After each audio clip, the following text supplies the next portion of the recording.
Kagulat World, nayanig ang buong United States at ang international tennis community matapos kumpirmahin ang pagpasok ng legendary icon na si Venus Williams bilang wildcard sa SB Classic sa Auckland. Ngunit ang tunay na pasabog na nagpatigil sa hininga ng lahat ay ang napakataas na probabilidad na ang makatapat ng 7-time Grand Slam champion sa kanyang first match ay walang iba kundi ang ating Pinay pride na si Alexandra Ala. Dahil si Alex ay papasok bilang 4th seed at si Venus ay isang unseeded wildcard, ang tadhana ay tila naglalatag ng isang epic showdown sa January 5th. Ito ang labanang hindi inasahan ng marami, ang pagbabanggaan ng Old Guard, ng Amerika at ng New Power mula sa Pilipinas. Ang buong New Zealand ay gulat na gulat dahil ang unang laro pa lang ay tila isang Grand Slam final na sa tindi ng tensyon at kasaysayan. Isipin ninyo ang tindi ng senaryo. Sa kabilang panig ng net ay isang alat na may 49 WTA titles at 7 individual na corona sa Wimbledon at US Open. Sa kabilang panig naman ay ang 20 anyos na si Alex Ayala, ang world number 53 na sariwa pa sa pagpapabagsak ng mga higante sa Europe at Asia. Ang media sa USA ay nagsisimula ng kabahan dahil alam nilang ang Ayala Storm ay hindi na lang basta rising star. Siya isang giant killer na may bilis at lakas na kayang tumalo sa kahit sinong alamat. Ito na ang dream match na magpapatunay kung ang sulong ng tagumpay ay formal na bang ipapasa sa ating pambato. Ang bawat palo sa Auckland ay hindi lang para sa puntos. Ito ay labanan para sa legacy at para sa kinabukasan ng world tennis. Ang resibo ay malinaw. Ang tournament director na si Nicolas Lamperin ay aminadong ang posibleng tapatan ni Ala at Williams ang pinaka-inaabangang laro sa unang linggo ng 2026. Sa bawat ensayo ni Alex sa Auckland, kasama si Coach Joan Bosch, ang bawat backhand at serve ay hinahasa para sa sandaling ito. Hindi takot si Alex, pagkus siya ay gutom na patunayan na ang dugong Pinoy ay hindi nanginginig sa harap ng mga tropeo at titulo. Ang Oceania swing na ito ay nagsisimula sa isang nuclear blast na kukuha sa atensyon ng bawat tennis fan mula Manila hanggang New York. Ngunit ang tanong ng lahat, kaya nga ba ni Alex na tibagin ang pader na itinayo ng isang Venus Williams? O ang karanasan ng American legend ang magsisilbing harang sa pangarap ng ating reyna?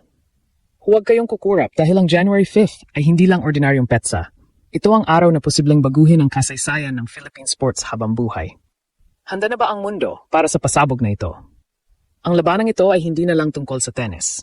Ito ay tungkol sa pagpapatunay na ang susunod na alamat ay nagmula sa Pilipinas. Ang unang linggo ng 2026 ay nagbukas na may matinding yanig na umabot hanggang sa kabilang panig ng Dagat Pasipik. Sa opisyal na paglabas ng entry list para sa ASB Classic sa Auckland, New Zealand, isang pangalan ang agad na kumuha ng atensyon ng lahat, si Venus Williams.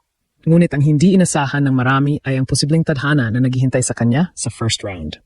Dahil sa makasaysayang world number 53 ranking ni Alexandra Ayala, siya ay opisyal na papasok bilang 4th seed. Sa tennis rules, ang mga seeds ay tinatapat sa mga unseeded players o wildcards sa unang round. At dito pumapasok ang dream match na niyanig ang buong USA. Ang posibilidad na ang 45 anyos na alamat at ang 20 anyos na Pinay Pride ay magtagpo sa center court ay naging usap-usapan mula sa ESPN hanggang sa New York Times. Ano nga ba ang ibig sabihin nito para kay Alex? Ito ang tinatawag na defining moment ng kanyang career. Si Venus Williams ay hindi lang basta player. Siya ay isang institusyon na may 7 Grand Slam singles titles. Ngunit ang resibo, ang kasalukuyang forma ay pabor sa ating pambato. Habang si Venus ay umaasa sa kanyang karanasan at matinding serve, si Alex naman ay nasa kanyang physical prime. Sa kanyang training sa Auckland, kasama si Coach Joan Bosch, nakita ang bilis at liksi ni Alex na siyang magiging susi para pagurin ang American legend.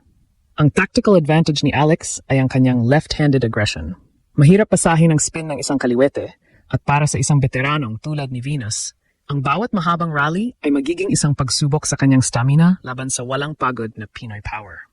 Hindi mapigilan ng international media na tawagin itong the ultimate passing of the torch. Ang buong United States ay gulat na gulat dahil alam nilang si Alex Ala ay hindi na ang junior player na nakilala nila noon. Siya na ang manlalarong nagpabagsak sa mga dambuhala ng 2025. Ang bawat palo ni Alex sa practice court sa Auckland ay pinapanood ng mga scouts na tila ba naghahanda para sa isang giyera. Ayon sa mga analysts, kung matatapat si Alex kay Venus sa first match, ito ang magiging most watched first-round match sa kasaysayan ng ASB Classic. Ang presensya ni Alex ay nagbibigay ng bagong enerhiya sa torneo at ang kanyang pagiging 4th seed ay nagbibigay sa kanya ng psychological edge. Siya ang paborito at si Venus ang kailangang maghabol. Bakit ito naging dream match? Dahil dito masusubok kung ang mentalidad ni Alex ay handa na para sa pinakamalalaking entablado ng Grand Slam. Ang makaharap ang isang Venus Williams sa Auckland ay ang perpektong preparasyon para sa Australian Open. Hindi lang ito tungkol sa panalo. Ito ay tungkol sa pagkuha ng respeto ng buong mundo.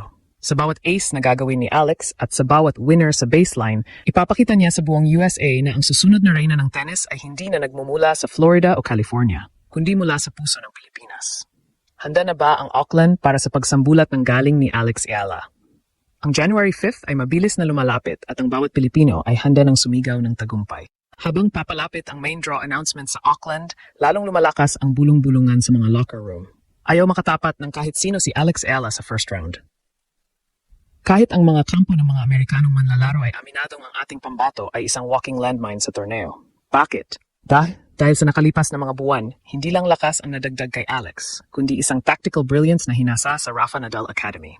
Ayon sa mga insiders, ang kanyang secret weapon, laban sa mga alamat na tulad ni Venus Williams, ay ang kanyang court coverage at ang mas pinalakas na down-the-line backhand. Kung si Venus ay aasa sa kanyang dambuhalang serve, si Alex naman ay nakahandang gamitin ang kanyang bilis para pahabain ang bawat rally. Isang stratehiya na tiyak na magpapahapo sa 45 anyos na alamat sa ilalim ng init ng araw sa New Zealand.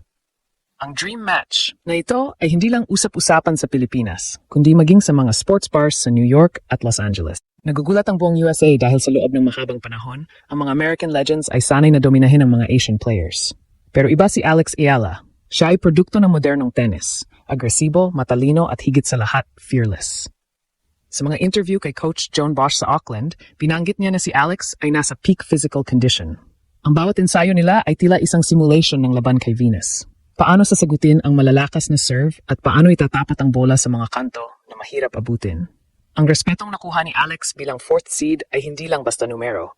Ito ay simbolo ng takot na nararamdaman ng kanyang mga kalaban dahil alam nilang sa January 5th, isang bagyo ang mananalasa sa center court. Isipin ninyo ang pressure sa panig ni Venus Williams. Bilang isang icon, hindi niya pwedeng basta-basta matalo sa isang 20 anyos na mula sa Pilipinas. Ngunit para kay Alex, ito ang kanyang no-lose situation. Kung mananalo siya, ito ang magiging pinakamalaking headline sa kasaysayan ng Philippine tennis.